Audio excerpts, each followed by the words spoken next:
স্বাধীনতা এবং সমৃদ্ধির সূচকে বাংলাদেশের অবস্থান তুলে ধরে প্রতিবেদন প্রকাশ করেছে ঢাকায় অবস্থিত বিদেশি দুটি সংস্থা। সমৃদ্ধিতে বাংলাদেশ এগোলেও স্বাধীনতার সূচকে বেশ অবনতি হয়েছে।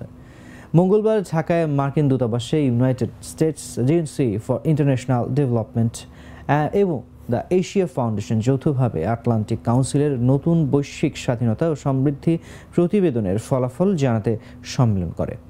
সেখানে তুলে ধরা হয় এসব তথ্য। প্রতিবেদনের স্বাধীনতা সূচকে অন্তর্ভুক্ত আছে রাজনৈতিক, অর্থনৈতিক এবং আইনি উপাদান। সেই সূচকে ২২ বছর ধরে বাংলাদেশের অবনতি হচ্ছে, যেখানে বাংলাদেশের অবস্থান ১৬৪ দেশের মধ্যে ১৪১তম। স্বাধীনতা সূচকে বাংলাদেশের অবস্থান অধিকাংশ ক্ষেত্রে স্বাধীনতা বঞ্চিত ক্যাটাগরিতে। অপরদিকে সমৃদ্ধি সূচকে বাংলাদেশের অবস্থান ১৬৪টি দেশের মধ্যে ৯৯তম।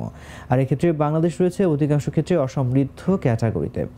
অনুষ্ঠানে রাষ্ট্রদূত পিটার হাস বলেন, প্রত্যেক দেশ দুর্নীতির বিরুদ্ধে এবং অর্থনৈতিক ও রাজনৈতিক অধিকার সুরক্ষিত রাখার লড়াই করছে, কিন্তু মূল সমস্যাগুলো এড়িয়ে যাওয়া নয়, সক্রিয়ভাবে স্বীকার এবং মোকাবেলা করা। সমৃদ্ধি ও সুশাসন সম্মেলনে সরকার, নাগরিক সমাজ, ব্যবসায়ী, দাতা, একাডেমিয়া এবং থিঙ্ক ট্যাঙ্কের প্রতিনিধিরা উপস্থিত ছিলেন।